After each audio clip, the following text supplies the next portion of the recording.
앞에 나오세요. 과격한 행동 자제해 주세요.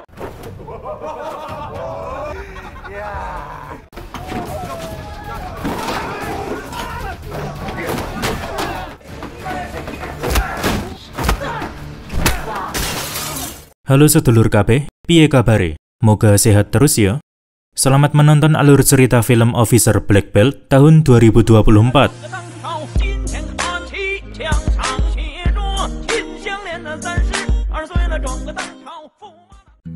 Jungdo adalah seorang wibu yang menyukai kompetisi e-sports dan sering bermain party bersama teman-temannya.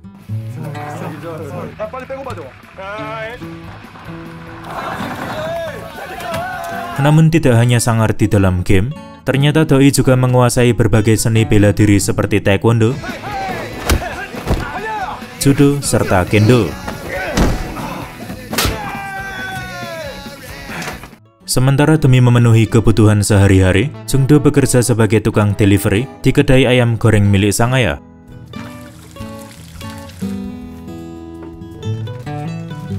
Hingga suatu malam setelah mengantar pesanan, Jungdo melihat perkelahian sengit antara petugas balai pemasyarakatan melawan seorang preman berbaju oranye.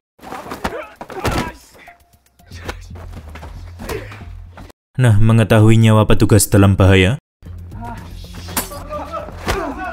lantas ia pun turun tangan menghajar preman itu. Kemudian saat si preman tergeletak, Jungdo sempat melihat gelang hitam di kakinya yang entah apa fungsinya. Singkatnya, Jungdo memperoleh penghargaan dari Balai Pemasyarakatan Kota Seoul karena menyelamatkan nyawa petugas sebelumnya yang diketahui bernama Minjo. Kemudian ia berkenalan dengan Pak Kim selaku manajer divisi pengawasan elektronik sekaligus atasan petugas Minjo. Ternyata, Minjo merupakan anggota tim petugas bela diri yang pekerjaannya mengawasi mantan narapidana.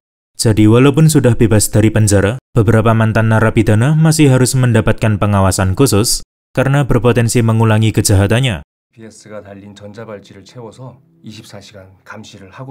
Di mana pada setiap kaki mantan narapidana akan dipasangi gelang pelacak, supaya para petugas bisa memantau setiap pergerakannya, sekaligus menangkapnya apabila ketahuan melanggar aturan.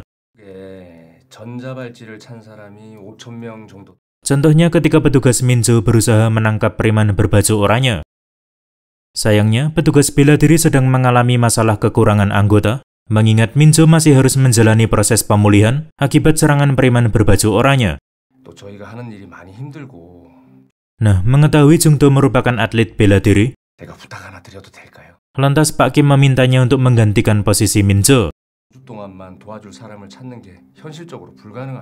Merasa tertarik dengan tawaran itu, Jungdo pun coba meminta masukan dari orang-orang terdekatnya. Dan siapa sangka ia memperoleh dukungan penuh. Keesokan harinya, tampak Jungdo sudah mulai bekerja, sembari didampingi oleh salah satu petugas senior. Di sini, ia mempelajari aplikasi khusus milik petugas yang dapat menampilkan data pribadi pengguna gelang, sekaligus posisinya secara real-time, di mana setiap pengguna gelang divisualisasikan dalam simbol berwarna. Warna hijau menandakan baterai masih aman, sedangkan warna kuning menandakan baterai di bawah 30%. Nah, tugas Jungdo adalah menghimbau pengguna gelang dengan simbol warna kuning untuk segera mengisi daya baterai. Usai mengawasi selama berjam-jam, akhirnya Jungdo mendapati simbol warna kuning atas nama Lee, yaitu mantan pelaku pelecehan seksual. Namun ketika dihimbau mengisi baterai, Lee malah bersikap nyolot dengan melontarkan makian ke Jungdo. Bahkan doi juga sengaja mematikan ponsel agar tidak bisa dihubungi lagi. Alhasil, Pak Kim serta Jungdo memutuskan turun ke lapangan, tentunya bermodalkan perlengkapan pendukung seperti rompi anti senjata tajam, kamera monitoring, dan tak ketinggalan pistol setrum. Sesampainya di lokasi tujuan, ketika Pak Kim mengetuk pintu rumah Lee, ternyata Lee sedang melecehkan seorang gadis. Sadar dirinya dalam bahaya, lantas Lee segera mengambil pisau dapur, sambil memberikan gertakan melalui balik pintu.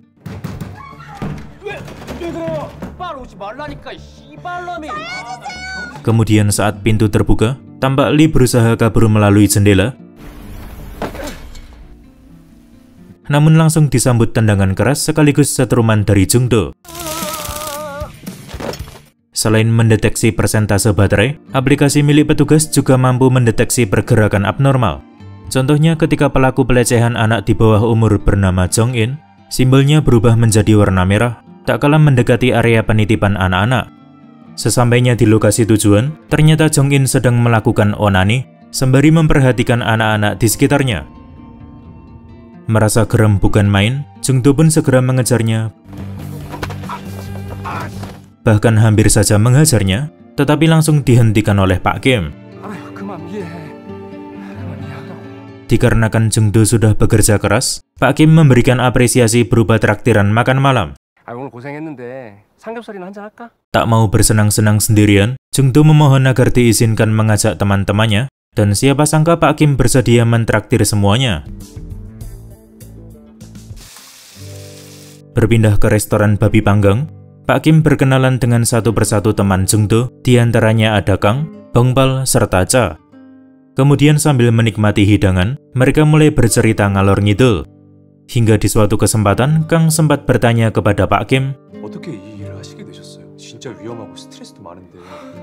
lalu Pak Kim menjawab kalau sebenarnya bercita-cita menjadi polisi. Namun beliau harus mengubur dalam-dalam impian itu karena kaki kirinya mengalami cacat akibat kecelakaan puluhan tahun silam.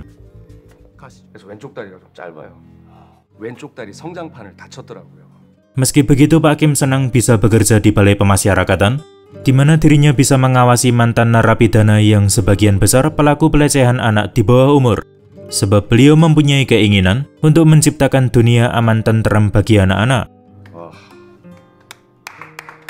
Di sisi lain, tampak dua petugas shift malam harus turun ke lapangan karena ada simbol warna kuning atas nama Jungu yang tidak bisa dihubungi sama sekali.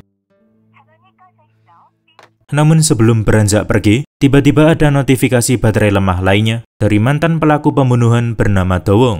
Merasa kesulitan menangani kasus berbeda sekaligus, lantas mereka coba meminta bantuan Pak Kim. Nah, mengetahui posisi Do Wong berada tak jauh dari restoran babi panggang, di sini Pak Kim serta Jungdo akan mengambil alih kasus Do Wong, sedangkan dua petugas bisa fokus menangani kasus Jungu. Singkatnya, Pak Kim serta Jungdo sampai di lokasi tujuan dengan mengendarai mobil milik Bongpal. Sialnya, di tengah aksi pengejaran ini, tiba-tiba simbol pada aplikasi berubah menjadi warna merah, yang ternyata gelang pelacak sudah dilepaskan secara paksa. Alhasil, Jungdo meminta bantuan Bongpal untuk menerbangkan drone miliknya. Mengingat Bongpal memang hobi bermain drone. Kemudian saat pergerakan Do Wong sudah mulai terpantau di layar, Jungdo pun bergegas mengejarnya sambil mengikuti arahan dari Pak Kim.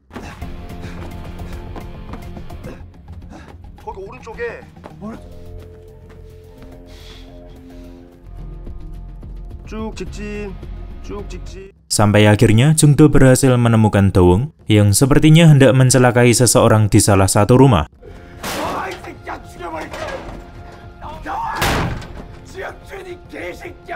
Ya, walaupun sudah memperkenalkan diri sebagai petugas Balai Pemasyarakatan, tetapi Do Wong tetap nekat memberikan perlawanan, sehingga Jungdo terpaksa menghajarnya.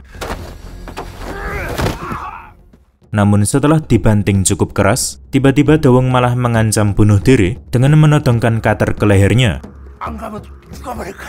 Jujur, setelah keluar dari penjara, Do Wong sudah berusaha menjalani hidup sebaik mungkin, bahkan bertekad tidak akan mengulangi kejahatannya di masa lalu. Tetapi entah mengapa, ia malah menerima olok-olokan dari warga sekitar yang seolah-olah merendahkan harga dirinya cuma karena menggunakan gelang hitam. Akibat tekanan mental luar biasa, Do Wong pun berniat membunuh si tukang bully. Selanjutnya ia akan melakukan bunuh diri.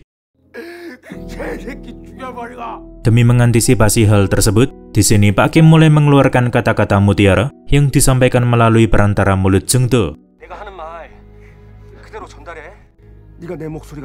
Intinya Do Wong hanya perlu bersabar sampai suatu hari nanti gelang hitam dilepaskan dari kakinya.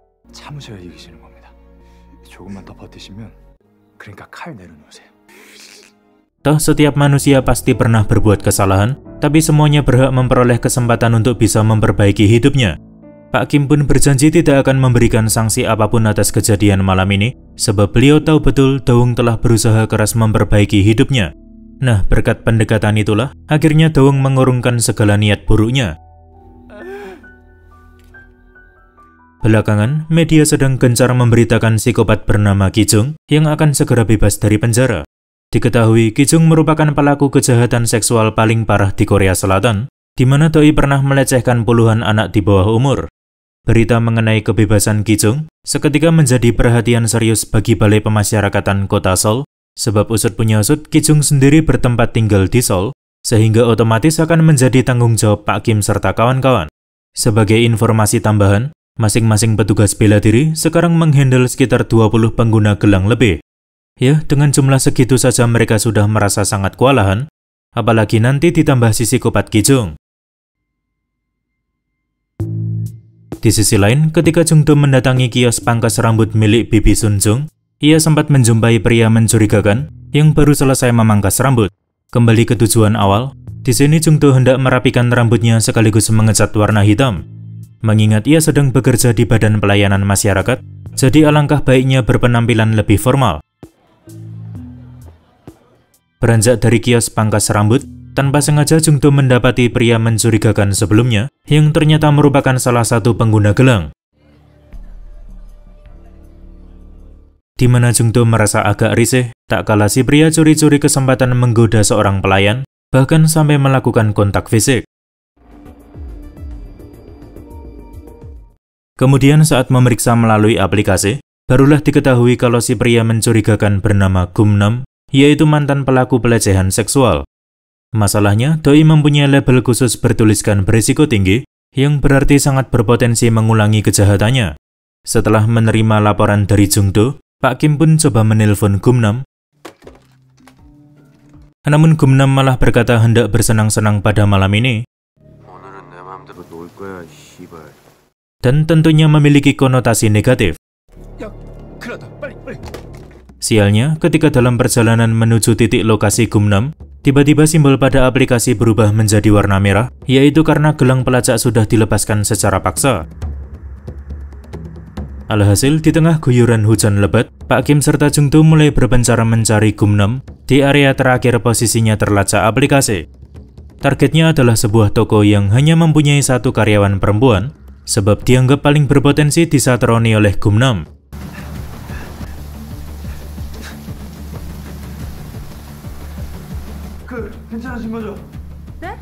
Hingga di suatu momen, Jung Do baru teringat Bibi Sun Jung yang juga hanya berjaga sendirian di kios pangkas rambut. Apalagi ia pernah melihat Gumnam baru selesai memotong rambut di sana. Ternyata Gumnam benar-benar mendatangi kios pangkas rambut Bibi Sun Jung. Kemudian sambil memasang tatapan penuh nafsu, ia berusaha melecehkan Bibi Sun Jung. Ya, walaupun sempat memberikan perlawanan, pada akhirnya si Bibi dibuat tak berkutik sama sekali. Tak kalah Gumnam memukul wajahnya, lalu mulai mencekik lehernya. Untunglah Jung Do segera tiba di kios tersebut, dan ia langsung menghempaskan tubuh Gumnam, sekaligus balik mencekiknya sampai tak sadarkan diri. Sehingga berkat kesigapan Jung Do, si Bibi dapat terhindarkan dari aksi bejat Gumnam.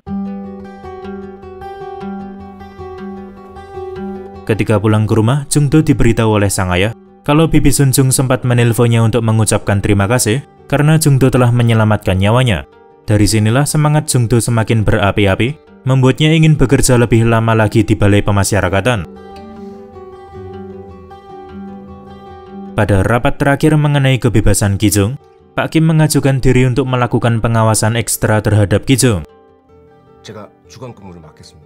Dan kebetulan setelah rapat selesai, tiba-tiba Jung Do datang menemuinya, sambil berkata ingin terus bekerja sebagai petugas bela diri yang membuat Pak Kim merasa sangat senang. Bahkan Jung Do juga bersedia bergabung ke tim khusus pengawasan Ki Jung. Singkatnya, tepat di hari kebebasan Ki Jung, memperlihatkan Pak Kim serta Jung Do memasangkan gelang hitam pada pergelangan kaki Ki Jung. Dan dengan tatapan dinginnya, Ki Jung mendengarkan setiap petunjuk penggunaan gelang dari Pak Kim, sambil sesekali melihat ke arah Jung Do. Selanjutnya Ki Jung diantarkan pulang ke rumahnya, di mana ratusan warga langsung menyambut dengan kata-kata makian, bahkan sampai melempari mobil iring-iringan.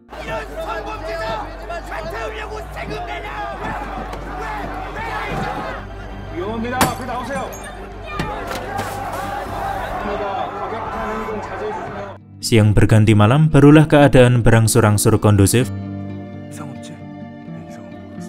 dan pihak kepolisian memutuskan meninggalkan rumah Ki Jung.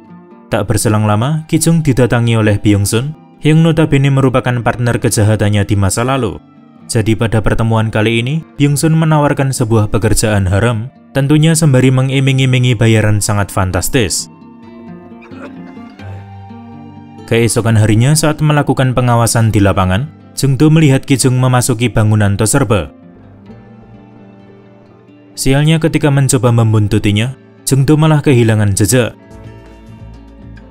Di sisi lain, tampak Ki Jung menghampiri mobil hitam di parkiran basement untuk menemui ketua gangster bernama Chang Se. Dan seperti gangster-gangster pada umumnya, di sini Chang Se juga menjalankan beberapa bisnis ilegal. Salah satunya adalah mengelola sebuah website berisikan video pelecehan terhadap anak-anak di bawah umur. Nah, demi menghasilkan lebih banyak uang, ia pun menyuruh Ki Jung untuk memproduksi video-video serupa, di mana setiap 10 menit durasi video, Ki Jung akan memperoleh bayaran 10 juta won. Setelah berkeliling ke sana kemari, sampailah Jung Do di parkiran basement. Perhatiannya pun sempat tertuju ke mobil hitam milik Chang Se, yang dirasa-rasa cukup mencurigakan.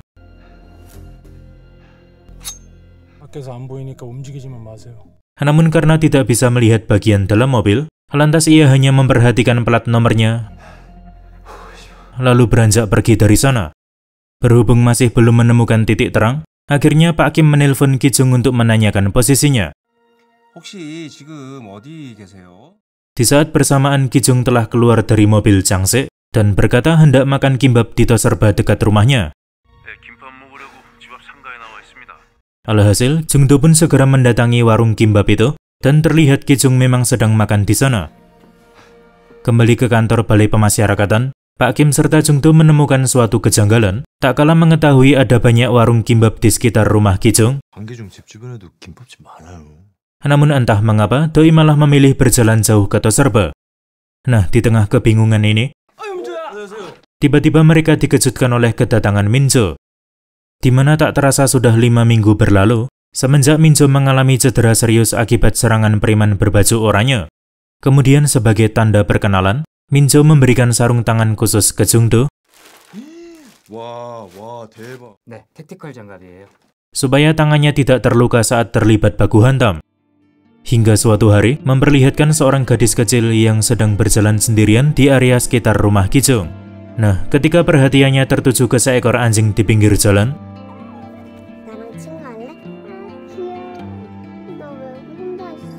tiba-tiba ia disekap dari belakang. Berpindah ke tempat lain, tampak Byung Sun menawarkan suatu pekerjaan kepada Lee, ialah si pelaku kejahatan seksual yang pernah dihajar oleh Jung Do. Keesokan harinya, Minjo mendapati simbol warna kuning atas nama Lee, tetapi ketika hendak memberikan himbauan mengisi daya baterai, ternyata Lee tidak bisa dihubungi sama sekali. Alhasil, ia segera meminta bantuan Pak Kim untuk menemani turun ke lapangan. Sebelum berangkat menuju TKP, Pak Kim sempat memberitahu Jung Do kalau dirinya hendak menangani kasus lain terlebih dahulu. Lalu dengan santainya Jung Do berkata dapat menghandle Ki Jung, toh Ki Jung tidak menunjukkan pergerakan aneh sama sekali. Sesampainya di lokasi tujuan, Pak Kim serta Minjo langsung disambut rintihan seorang gadis. Namun setelah menghampiri sumber suaranya, ternyata hanya berasal dari speaker milik Lee. Jadi usut punya usut, Lee telah bekerja sama dengan anggota gangster Chang Se untuk mencelakai para petugas bela diri. Sialnya, ketika Minjo sibuk menghadapi sejumlah anggota gangster sekaligus, di sisi lain Pak Kim menerima pukulan-pukulan fatal dari Lee yang membuatnya setengah sekarat. Kemudian saat berusaha menyelamatkan Pak Kim, di sini Minjo malah dibekap dari belakang. Bahkan tidak berhenti sampai di situ, Minjo juga menerima pukulan keras di kepalanya yang otomatis menyebabkan pendarahan hebat.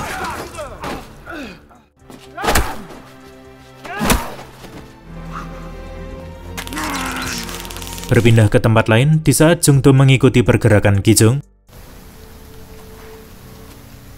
Tanpa disangka-sangka, Kijung malah mengurungnya di bangunan terbengkalai yang dipenuhi anggota gangster Changse.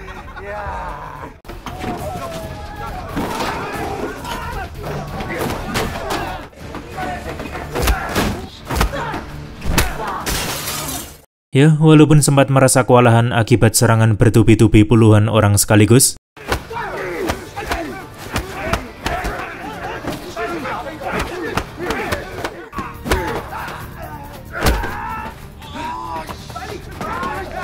pada akhirnya Jungdo tetap mampu mengalahkan semua musuhnya.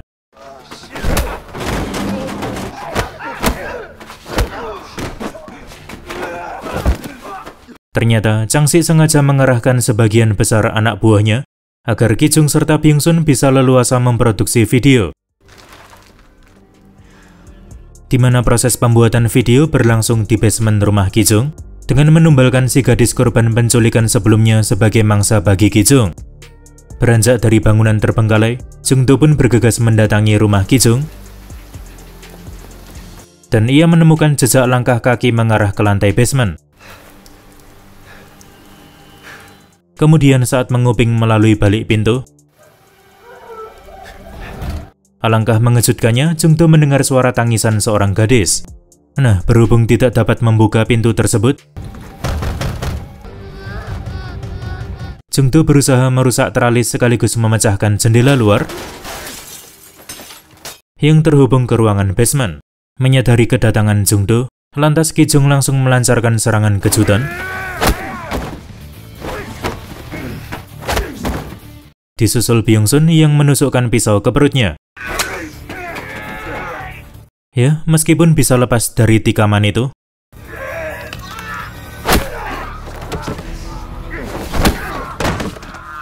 tetapi Jungdo kembali dihajar habis-habisan oleh Kijung, sampai akhirnya ketika sudah sangat tersudut,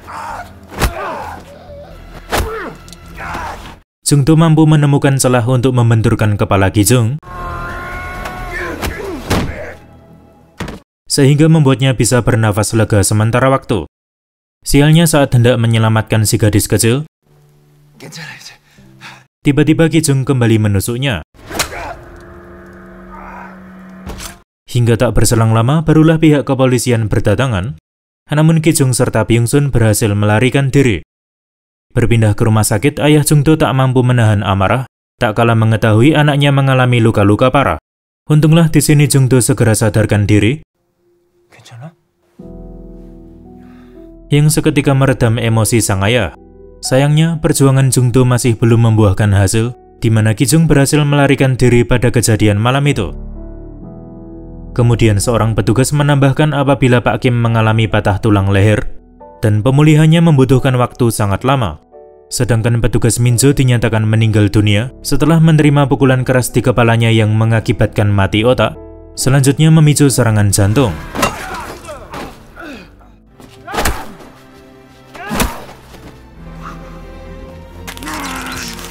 Mendengar kabar tersebut, Jungdo pun merasa sangat terpukul, sampai-sampai tak mampu membendung air matanya.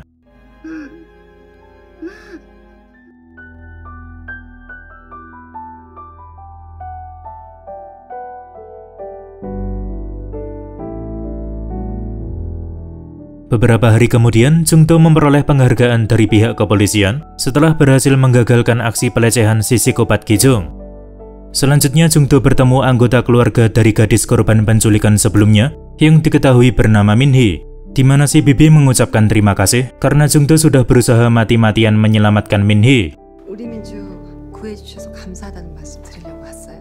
Ya, walaupun mengalami trauma luar biasa sampai-sampai tidak berani keluar dari rumah lagi, tetapi setiap kali mengingat aksi heroik Jungdo, keberanian Min-hee mulai muncul perlahan-lahan. Tidak mau membiarkan si psikopat Kijung bebas berkeliaran di luar sana, lantas Jungdo mengumpulkan teman-temannya untuk diajak bekerja sama mencari Kijung. Pada awalnya Kang, Bongpal serta Cha merasa tidak yakin untuk berurusan dengan si psikopat Kijung, mengingat mereka bukanlah siapa-siapa. Namun setelah memberikan motivasi panjang lebar, akhirnya Jungdo mampu meyakinkan ketiga teman-temannya. Sebagai petunjuk awal, Jungdo menyebutkan plat nomor dari sebuah mobil hitam mencurigakan yang ia temui ketika mengikuti pergerakan Kijung. Di mana bermodalkan plat nomor inilah, Bongpal mendapati nama Changse sebagai pemilik mobil Range Rover hitam mencurigakan. Kemudian tanpa membuang-buang waktu, Jungdo serta kawan-kawan segera menyatroni apartemen Changse sembari menyamar menjadi kurir. Pertama-tama, Bongpal berusaha membuka smart lock pintu menggunakan sebuah pistol setrum. Namun karena berujung konslet dan seketika memancing kemunculan Changse, lantas mereka memanfaatkan kesempatan ini untuk langsung menyergap Changse sekaligus mengikatnya pada kursi.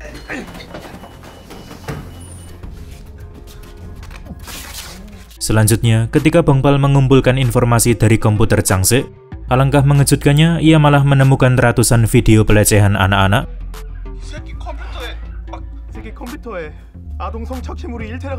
yang otomatis menyulut amarah Jungdo. Ya, Jungdo pun semakin emosi tak kala Changse menolak memberikan informasi, sampai-sampai ia menusuk mata Changse. Di sini Cha mulai menakut-nakuti Changse.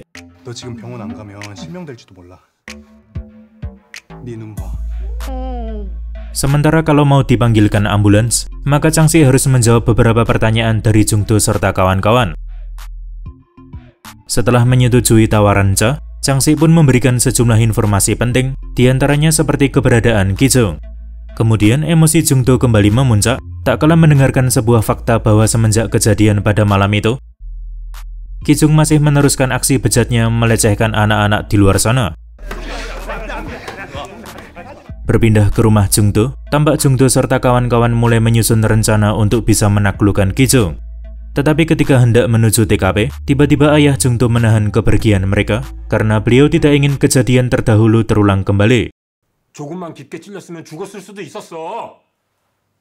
Tak mau menyerah begitu saja, Jungdo pun coba menjelaskan kalau Kijung masih bebas berkeliaran di luar sana, dan akan ada semakin banyak anak-anak tak bersalah yang menjadi korban aksi bejatnya.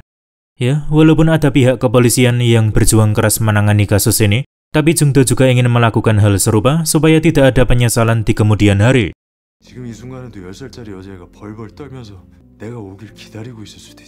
Sampai akhirnya Jungdo berhasil meyakinkan sang ayah kalau dirinya akan baik-baik saja.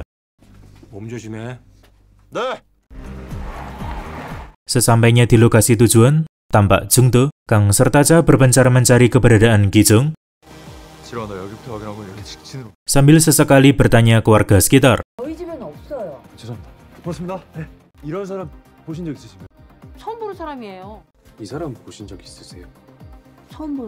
Usai berkeliling ke sana kemari, Cha menemukan sebuah penginapan yang diduga kuat merupakan tempat persembunyian Kijung. Dan ternyata memang benar, saat memastikan ke dalam penginapan, Jungdo mendengar seseorang memanggil nama Kijung. Alhasil, Jungdo menyuruh Kang serta Cha untuk pergi mencari tempat aman, sebab ia akan menghajar gerombolan Kijung. Lalu Jungdo kembali masuk ke penginapan sambil berteriak-teriak memanggil nama Kijung, yang otomatis memancing kemunculan Kijung, Byung-sun sekaligus beberapa anggota gangster. Ya, pertarungan sengit pun tak dapat terhindarkan.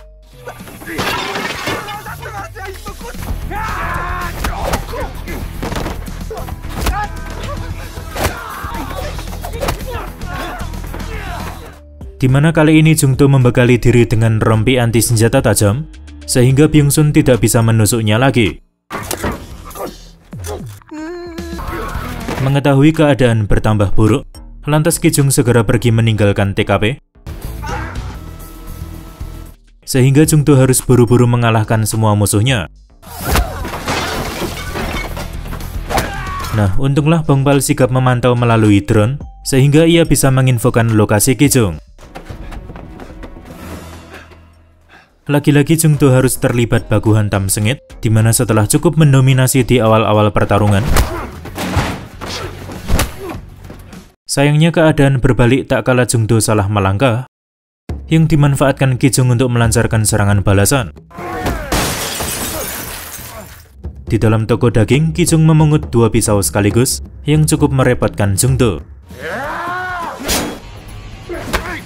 Jungdo pun menerima tusukan pada bahunya, lalu dibanting keras ke tanah, sehingga Ki Jung bisa leluasa menghajarnya habis-habisan.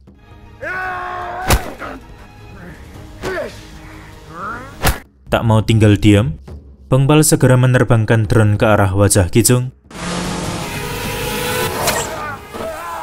yang mengakibatkan matanya terluka parah. Nah, kesempatan ini dimanfaatkan oleh Jungdo untuk melancarkan tendangan keras ke Ki Jung, yang membuatnya langsung tak sadarkan diri. Beberapa hari kemudian, tampak Jungdo serta kawan-kawan memperoleh penghargaan dari Presiden atas usahanya membongkar sindikat bisnis video pencabulan anak-anak. 생명을 지키셨습니다. 정말 잘하셨습니다. Kabar baiknya lagi adalah, tiba-tiba Min Hee masuk ke ruangan lalu memberikan bunga ke Jungdo sambil berkata bahwa dirinya sudah baik-baik saja. Got no makeup. How do you look so fine? Bust up, bust up. How did I make you mine? Stay a minute, another minute.